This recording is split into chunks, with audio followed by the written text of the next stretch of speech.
is now going to be sent back to the drawing boards. The arguably best attacker from HT family, not able to get the triple he's looking for. This is a big opportunity now for GK to move back in on top. It's going to be JoyChen, their next attacker, giving him the business. Certainly will be. Now, I do note the enemy king next to that town hall. Sneaky goblins move out of the battle blimp, though, so securing that first star. Queen getting low on health already, so has to use the rage. Now, JoyChen did use 2 ground-based attacks yesterday in that of the hybrid, but he did start with the queen charge. So a lot of the time, if you can do such an effective queen charge, you can finish off the back end of the base with pretty much whatever you want. So I still don't think there's any major concerns here. Yeah, I think it can very easily be argued that the queen is the most important unit, especially when you're pairing her with those healers, making a big investment in army camp space and spells to ensure that she gets the job done. She makes it all the way to the center, getting that CC pull out. And even though it's going to be a little bit of...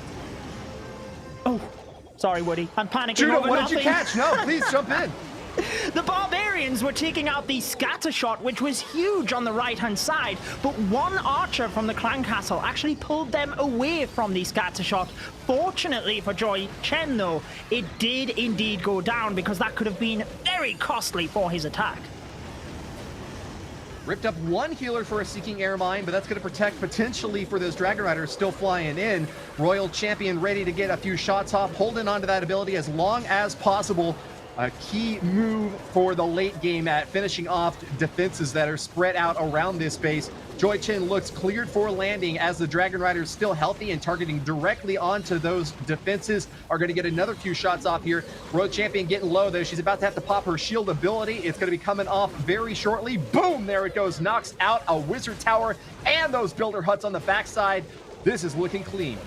It certainly is. He still has an invisibility spell for the Royal Champion as well. Being able to hold on to the spells for the final moment is so crucial, and he uses it. No swagging things at this stage, because remember, if KOG were to slip up and HT family leveled things out, they had that super quick attack, but they are in the lead. KOG getting the 3 stars on this one. It's still a super close war, but they will be very happy for taking the lead here.